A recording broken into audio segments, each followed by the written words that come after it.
إن الحمد لله نحمده ونستعينه ونستغفره ونعوذ بالله من شرور أنفسنا ومن سيئات أعمالنا. من يهده الله فلا مضل له ومن يضلل فلا هادي له.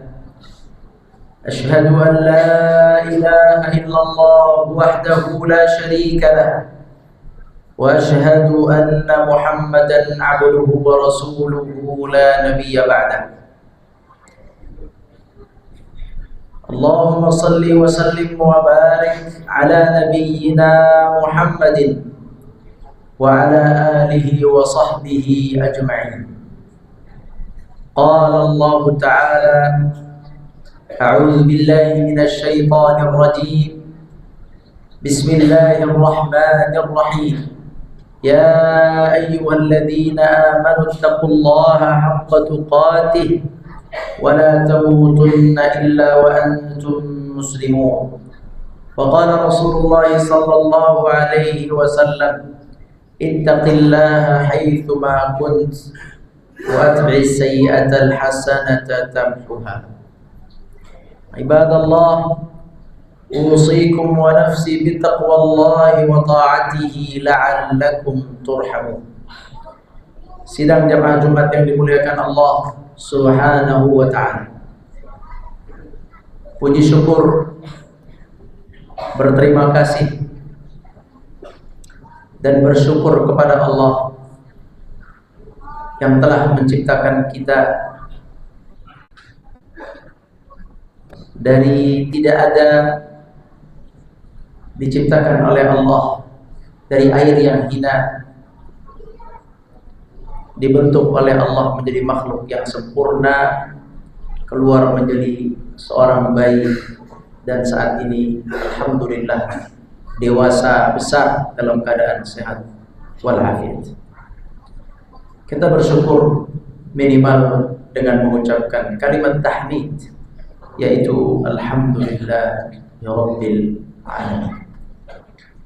Salawat dan salam kepada utusan Allah, manusia yang dipilih oleh Allah dari triliunan makhluk yang Allah ciptakan.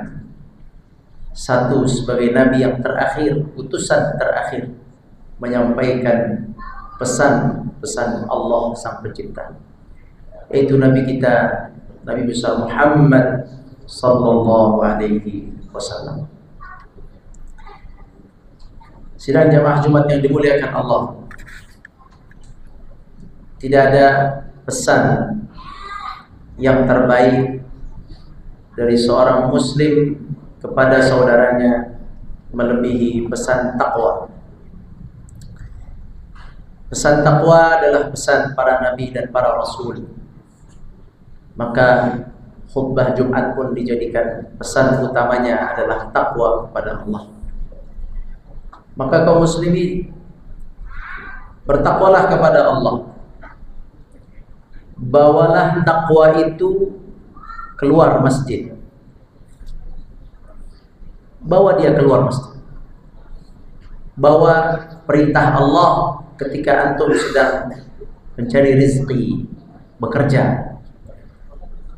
Bawa larangan-larangan Allah, perhatikan.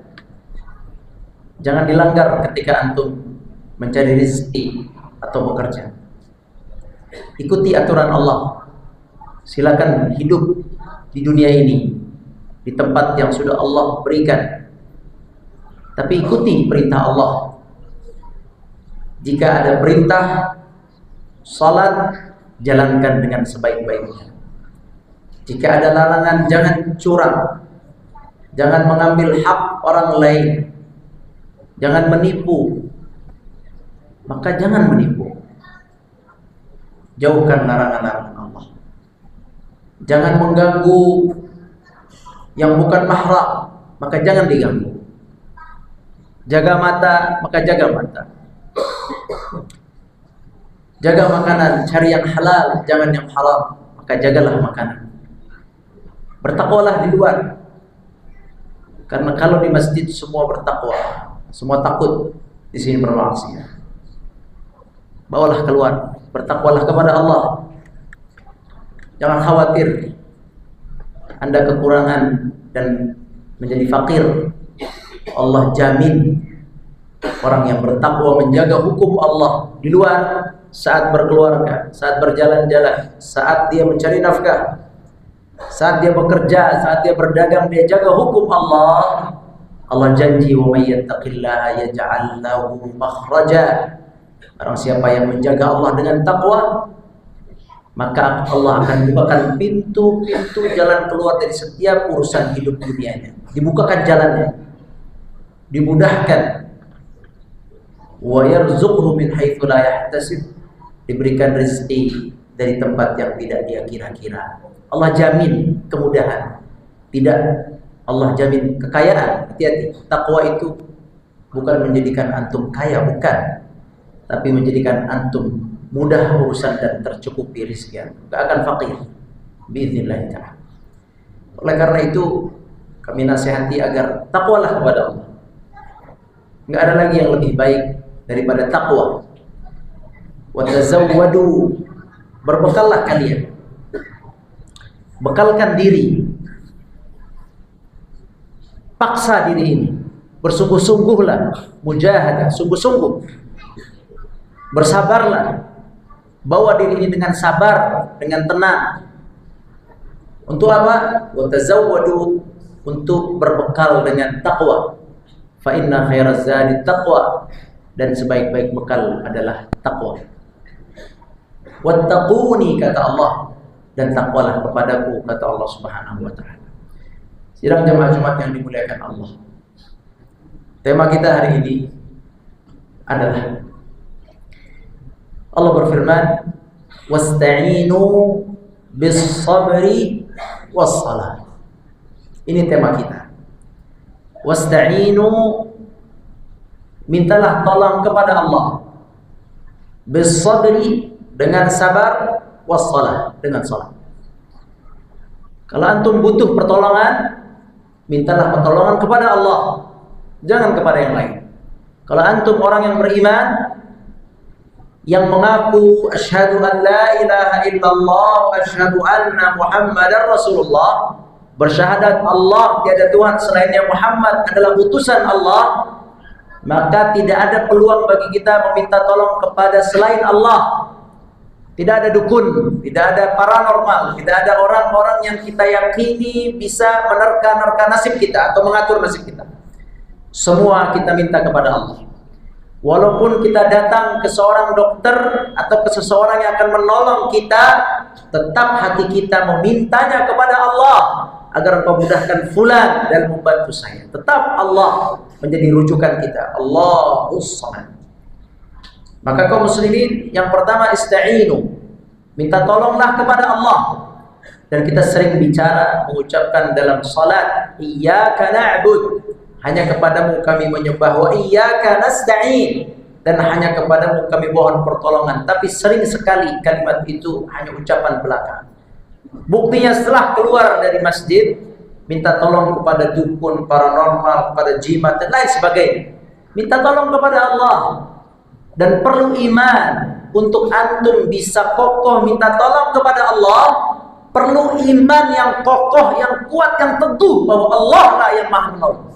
Kalau nggak punya iman itu nggak akan kuat antum minta tolong kepada Allah. Manusia yang punya jimat, dia akan bertumpu pada jimat lebih daripada Allah, pasti itu. Makanya jangan coba-coba pegang jimat. Manusia yang datang kepada orang pintar, dia akan bertumpu pada orang pintar lebih berat daripada kepada Allah. Maka jangan coba-coba datang ke orang yang tidak pintar itu. Mereka bilang pintar, tidak pintar. Orang pintar itu ulama menyarankan kita minta tolong kepada Allah. Minta tolong kepada Allah. Bagaimana caranya? Bis-sabri, dengan sabar. Sabar, tenang. Was-salah, dengan salat. Baik. Bagaimana maksudnya dengan salat? Salat kaum muslimin adalah ibadah yang paling nomor satu dibanding yang lainnya. Kita tahu bahwa Allah Subhanahu wa taala menurunkan ayat yang pertama ketika turun Al-Qur'an, surat Iqra. Kemudian surat Al-Mudaththir. Saat itu di awal-awal dakwah, 3 tahun itu dakwah sirriyah, sembunyi-sembunyi. Mungkin tidak semua faham atau mengetahui bahwa saat itu dari mulai awal turun wahyu, setelah turun wahyu, Allah ajarkan kepada Nabi Muhammad bagaimana tata cara salat dan tata cara wudhu. Jibril turun mengajarkan cara wudhu dan cara salat kepada Nabi jauh sebelum Isra Mi'raj kaum muslimin. Maka Nabi SAW pun salat. Beliau salat dari tahun pertama turun wahyu, beliau salat. Itulah cara Nabi menyembah Allah, mendekatkan diri kepada Allah, minta tolong pada Allah dengan salat. Cuman salatnya bukan 5 waktu. Salatnya disebut di dalam hadis yaitu 2 waktu. Qabla tulu'i syamsi wa qabla ghurubiha. Sebelum terbit matahari, yakni subuh, seperti subuh, dan sebelum terbenam matahari, seperti salat asar.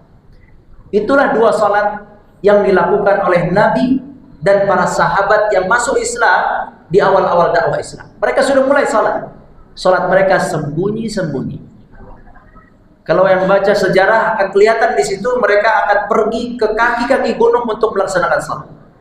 Mereka tidak salat di depan Ka'bah, mereka tidak salat juga di rumah mereka. Yang berani salat depan Ka'bah hanya Nabi SAW. Makanya ada hadis Nabi sedang sujud di depan Ka'bah, dilempar oleh orang-orang Quraisy, oleh orang kafir, dilempar plasenta hewan unta. Plasenta unta yang baru melahirkan anak, ada plasentanya, ari-arinya dilempar kepada Nabi yang sedang sujud di depan Ka'bah. Hanya Nabi yang berani sholat depan Ka'bah, yang lain tidak. Itu sebelum Isra Mi'raj kaum muslimin. Yakni sholat sudah ada tuntunannya, namun waktunya 5 waktu belum. Adanya sholat sunnah qabliyah, ba'diyah, belum. Ada sholat sunnah yang lain, ada duha, belum. Ada hajat, ada tahajud, belum. Baru salat 2 rakaat sebelum subuh dan 2 rakaat sebelum asar. Menunjukkan bahwa hubungan yang dibangun oleh seorang hamba kepada Allah, hubungan yang paling pokok, paling inti adalah salat. Cara antum mendekat kepada Allah, salat. Makanya salat dalam ayat ini dijadikan tempat antum minta tolong. Wasta'inu bis sabri was salat. Doa itu kita tahu tempat kita minta tolong, tapi salat di atas doa. Salat di atas doa. Antum salat itu di atas doa. Baca Al-Fatihah, baca surat, ruku', sujud, di sujud antum bisa tumpahkan doa di sana. Dan doa di dalam sujud lebih baik daripada doa ba'da salat. Doa dalam sujud, kata Nabi SAW, "Aktsiru fihi minad du'a." Perbanyaklah doa dalam sujud. Faqumna an yustajaba lak. Karena kalau dalam sujud insyaallah dekat kepada ijabah, kata Nabi SAW. Dan sujud adalah aqrabu ma yakunul 'abdu min rabbih fa huwa sajid. Sujud adalah keadaan manusia lebih dekat dan paling dekat kepada Allah Azza wa Jalla. Maka salat adalah satu cara yang sangat efektif untuk meminta pertolongan kepada Allah. Lagi-lagi perlu keimanan untuk melakukannya. Perlu keyakinan untuk membangun salat sebagai tempat kita minta tolong. Rasulullah SAW bersabda, "Man tawadda'a," barang siapa yang berwudu, wasbagha wudu, menyempurnakan wudunya, thumma shalla rak'atain, kemudian salat 2 rakaat, thumma shalla rak'atain, salat 2 rakaat, fa'atahu Allahu lima sa'al, maka Allah akan tunaikan apa yang dia minta, muajjalan atau muakharan, dekat ataupun lambat. Kaum muslimin, menunjukkan bahwa ada tuntunan salat apabila kita ingin memerlukan sebuah keperluan. Ada salat istikharah jika kita mengalami kebingungan, keraguan. Ada salat hajat jika kita membutuhkan suatu perkara. Ini salat ada syariatnya, ada dalilnya, tapi banyak seorang mukmin yang tidak bisa memanfaatkannya dengan baik. Tentu seseorang yang memanfaatkan salat-salat sunnah sebagai tempat dia minta tolong, syaratnya biasanya adalah dia harus sudah pandai menjaga salat fardunya. Antum harus jaga salat fardu dengan baik, jaga waktunya. Walladzina hum 'ala salatihim daimun. Jaga salatnya, jangan pernah bolong-bolong. Kalau antum mau jadikan salat sebagai penolong, jangan pernah bolong. Daimun, selalu dijaga 5 waktu. Yang kedua, 'ala salatihim yuhafizun. Dia jaga rukunnya, dia jaga waktunya. Waktunya di awal waktu. Rukun tumakninahnya dia jaga. Ketenangannya, bacaannya dia jaga. Dia lakukan dengan sebaik-baiknya. Wajibnya, sunnahnya dia jaga salat itu. Ketika salat fardu sudah menjadi salat yang dia jaga dengan baik, maka dia akan mudah untuk menjadikan salat sunnah sebagai penolongnya. Sulit bagi seorang muslim menjadikan salat sunnah sebagai penolong selama salat fardunya tidak bisa. Maka kaum muslimin, jadikan salat itu sebagai penolong hidup kita yang penuh dengan lika-liku ini. Manusia dijamin oleh Allah di dunia ini banyak masalahnya kaum muslimin. Laqad khalaqnal insana fi kabad. Kami ciptakan manusia banyak masalah, banyak perurusan, banyak kesulitan di atas muka bumi ini. Tapi ketenangan, kenyamanan, kebahagiaan yang abadi Allah berikan nanti di surga janji Allah SWT. Jadi di sini adalah tempat perjuangan, permasalahan, gak akan selesai. Yang selesai adalah yang sudah mati, gak ada lagi kecuali hisab, menghadapi hisab Allah Azza wa Jalla. Tapi untuk yang masih hidup banyak permasalahan, dan Allah memberikan cara. Yang menciptakan masalah juga Allah, yang menakdirkan juga Allah. Allah juga kasih caranya. Ada masalah, ista'inu bis sabri was salat. Jadikan salat sebagai penolong. Sebelum jadikan salat sunnah sebagai penolong, jadikan salat fardu sebagai penolong. Jaga dia dengan baik. Lakukan sebaik-baiknya, tepat waktu. Jangan terburu-buru. Lakukan berjamaah. Tutup aurat dengan baik. Pakai pakaian dengan baik. Shaf yang baik. Khusyuk, sujud yang baik, doa yang lama. Jangan terlalu terburu-buru. Jangan melaksanakan sholat seperti anak-anak yang hanya sekedar menyelesaikan dan sudah assalamualaikum, assalamualaikum. Lakukan dengan ikhlas, mukhlishina lahuddin, bahwa antum sedang menyembah Allah. Jadi kaum muslimin, barang siapa yang ingin menjadikan sholat sebagai tempat penolongnya, jagalah sholat fardunya. Kemudian lakukan sholat-sholat sunnah. Ada sholat istikharah bagi yang bingung, ada sholat hajat bagi orang-orang yang menginginkan ada sesuatu keperluan. Dia tinggal sholat, menginginkan A, ya Allah aku ingin A, bismillah, niat sholat dalam hati, tidak ada masalah. Dia sholat 2 rakaat, ambil waktunya malam hari, ba'da zuhur, waktu duha. Silakan diambil waktu-waktu yang dibolehkan sholat. Ba'da isya, sholat 2 rakaat, minta sama Allah Subhanahu wa ta'ala. Dan Rasul sallallahu alaihi wasallam dalam hadis lain disebutkan oleh Hudzaifah bin Yaman, kan Nabi sallallahu alaihi wasallam idza hazabahu al-amru shalla. Nabi sallallahu alaihi wasallam apabila ada masalah, ada genting, ada perkara yang menggentingkan, seperti ketika perang Khandaq, seperti ketika Nabi perang Badar, itu Nabi sallallahu alaihi wasallam menjadikan salat sebagai penolong beliau. Shalla, malam perang Badar, malam terakhir perang Khandaq, beliau salat 2 rakaat. Beliau salat memperpanjang salatnya. Kemudian beliau berdoa, besoknya Allah berikan kemenangan. Jadi kaum muslimin, apalagi tidak ada yang lainnya. Tempat minta tolong adalah Allah Subhanahu wa ta'ala. Oleh karena itu kaum muslimin, kita ikhtiar hari ini bulan Rajab, bulan yang mulia. Jadikan di bulan yang mulia ini kita niatkan bahwa salat adalah pegangan kita. Jadikan dia sebagai pegangan utama kita. Salat fardu dijaga, salat sunnah jadikan dia sebagai penolong kita dalam segala urusan kita. Aqulu qouli hadza wa astaghfirullah li wa lakum, istaghfiruhu innahu huwal ghafurur rahim.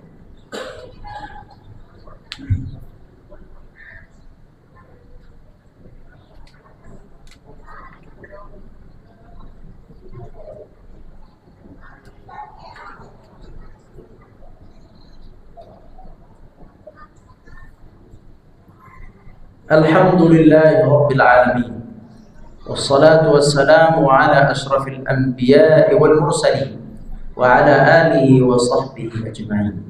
Ibadallah, usikum wa nafsi bitaqwallah wa ta'atihi la'allakum turhamun.